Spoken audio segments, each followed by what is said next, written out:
26 ವರ್ಷಗಳ ನಂಬಿಕೆ, ಲಕ್ಷಾಂತರ ಸಂತೋಷದ ಮದುವೆಗಳು. ಕನ್ನಡ ಮ್ಯಾಟ್ರಿಮನಿ ಡೌನ್ಲೋಡ್ ಮಾಡಿ.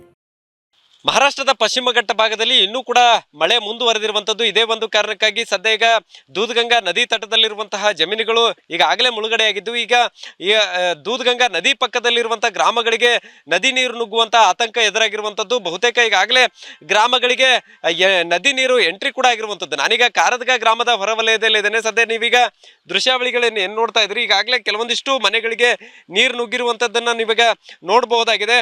ಬಹುತೇಕ ಕಳೆದ 5 ದಿನಗಳಿಂದ ನಿರಂತರವಾಗಿ ಮಹಾರಾಷ್ಟ್ರದ ಪಶ್ಚಿಮ ಘಟ್ಟ ಭಾಗದಲ್ಲಿ ಮಳೆ ಆಗ್ತಾ ಇದೆ. ಅದರ ಜೊತೆಗೆ ಬೆಳಗಾವಿಯಲ್ಲೂ ಕೂಡ ಹೆಚ್ಚಿನ ಪ್ರಮಾಣದಲ್ಲಿ ಮಳೆ ಆಗ್ತಾ ಇರುವಂತ ಕಾರಣಕ್ಕಾಗಿ ಸದ್ಯ ಈಗ ಪ್ರವಾಹದ ಪರಿಸ್ಥಿತಿ ನಿರ್ಮಾಣ ಆಗಿರುವಂತದ್ದು. ಸದ್ಯ ಇಲ್ಲಿವರೆಗೂ ಜಮೀನುಗಳಿಗೆ ಮತ್ತು ದರ್ಗಾ ದೇವಸ್ಥಾನಗಳಿಗೆ ನುಗ್ಗಿದಂತ ನೀರು ಇದೀಗ ಮನೆಗಳಿಗೂ ನೀರು ನುಗ್ಗಕ್ಕೆ ಶುರುವಾಗಿರುವಂತದ್ದು. ಈ ಕಾರದಗ ಗ್ರಾಮದ ಹೊರವಲಯದಲ್ಲಿರುವಂತ ಕೆಲವೊಂದಿಷ್ಟು ಮನೆಗಳಿಗೆ ಈಗಾಗಲೇ ನೀರು ನುಗ್ಗಿದೆ. ಇದೇ ರೀತಿ ಮಳೆ ಮುಂದುವರೆದಿದೆ. ಆದರೆ ಈ ಒಂದು ನದಿಗೆ ಹೊಂದಿಕೊಂಡಿರುವಂತಹ ಗ್ರಾಮಗಳಿಗೆ ನೀರು ನುಗ್ಗಿ ಪ್ರವಾಹದ ಪರಿಸ್ಥಿತಿ ನಿರ್ಮಾಣ ಆಗುವಂತ ಆತಂಕ ಕೂಡ ಎದುರಾಗಿರುವಂತದ್ದು. ನೀವೀಗ ಏನ್ ನೋಡ್ತಾ ಇದ್ರಿ, ಕೇವಲ ಇಲ್ಲಿಂದ ಸುಮಾರು ಒಂದು 10 ಅಡಿಯಷ್ಟು ದೂರದಲ್ಲಿರುವಂತಹ ಶಾಲೆಗೂ ಕೂಡ ಈಗಾಗಲೇ ನೀರು ನುಗ್ಗುವಂತ ಆತಂಕ ಎದುರಾಗಿರುವಂತದ್ದು. ಕೆಲ ವರ್ಷಗಳ ಹಿಂದೆ ಈ ಒಂದು ಪ್ರದೇಶದಲ್ಲಿ ಸಾಕಷ್ಟು, ಅದರಲ್ಲೂ ಹೆಚ್ಚಿನ ಪ್ರಮಾಣದಲ್ಲಿ ಮಳೆಯಾಗಿ ಪ್ರವಾಹದ ಪರಿಸ್ಥಿತಿಯನ್ನ ಈ ಗ್ರಾಮದ ಜನರು ಎದುರಿಸಿದ್ರು. ಈಗ ಮತ್ತೆ ಅಂಥದ್ದೊಂದು ಪರಿಸ್ಥಿತಿ ನಿರ್ಮಾಣ ಆಗುವಂತಹ ಭೀತಿಯನ್ನ ಈ ಗ್ರಾಮಸ್ಥರು ಎದುರಿಸ್ತಾ ಇರುವಂತದ್ದು. ಸದ್ಯ ಈಗ ಒಂದು ಕಡೆ ಮನೆಗಳು ಮುಳುಗಡೆ ಆಗಿರುವಂತದನ್ನ ಗಮನಿಸಬಹುದಾಗಿದೆ.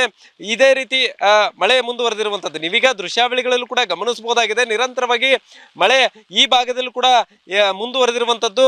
ಸತತವಾಗಿ ಮಳೆ ಆಗ್ತಾ ಇದೆ. ಅದರ ಜೊತೆಗೆ ಮಹಾರಾಷ್ಟ್ರದ ಘಟ್ಟ ಭಾಗದಲ್ಲೂ ಕೂಡ ಹೆಚ್ಚಿನ ಮಳೆಯಿಂದಾಗಿ ಸಾಕಷ್ಟು ಸಂಖ್ಯೆಯಲ್ಲಿ ನದಿಗಳಿಗೆ ನೀರು ಹರಿದು ಬರ್ತಾ ಇರುವಂತ ಕಾರಣಕ್ಕಾಗಿ ಪ್ರವಾಹದ ಪರಿಸ್ಥಿತಿಯನ್ನ ಈ ಭಾಗದ ಜನರು ಎದುರಿಸ್ತಾ ಇರುವಂತದ್ದು. ಒಂದು ಕಡೆ ಮನೆಗಳು ಮುಳುಗಡೆ ಆಗಿದ್ದಾವೆ, ಮನೆ ಅಕ್ಕಪಕ್ಕದಲ್ಲಿರುವಂತ ಜಮೀನುಗಳು ಕೂಡ ಈಗಾಗಲೇ ಮುಳುಗಡೆ ಆಗಿರುವಂತದ್ದು.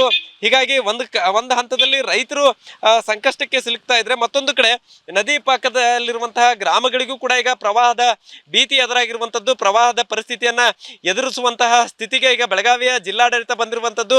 ಮುಂಜಾಗ್ರತಾ ಕ್ರಮಗಳನ್ನು ಈಗಾಗಲೇ ತೆಗೆದುಕೊಂಡಿದ್ದಾರೆ. ಆದ್ರೆ ಯಾವಾಗ ಮನೆಗಳಿಗೆ ಏನಾದರೂ ನೀರು ನುಗ್ಗುವಂತಹ ಪರಿಸ್ಥಿತಿ ನಿರ್ಮಾಣ ಆಗುತ್ತೆ, ತಕ್ಷಣ ಕಾಳಜಿ ಕೇಂದ್ರವನ್ನ ತೆಗೆದು ಎಲ್ಲರನ್ನೂ ಶಿಫ್ಟ್ ಮಾಡೋಕೆ ಕೂಡ ಈಗಾಗಲೇ ತಯಾರನ್ನ ನಡೆಸಿರುವಂತದ್ದು. ಕ್ಯಾಮರಾಮನ್ ಸದಾಶಿವ್ ಜೊತೆ ಸಹದೇವ್ ಮನೆ, TV9 ಬೆಳಗಾವಿ. 26 ವರ್ಷಗಳ ನಂಬಿಕೆ, ಲಕ್ಷಾಂತರ ಸಂತೋಷದ ಮದುವೆಗಳು. ಕನ್ನಡ ಮ್ಯಾಟ್ರಿಮನಿ ಡೌನ್ಲೋಡ್ ಮಾಡಿ.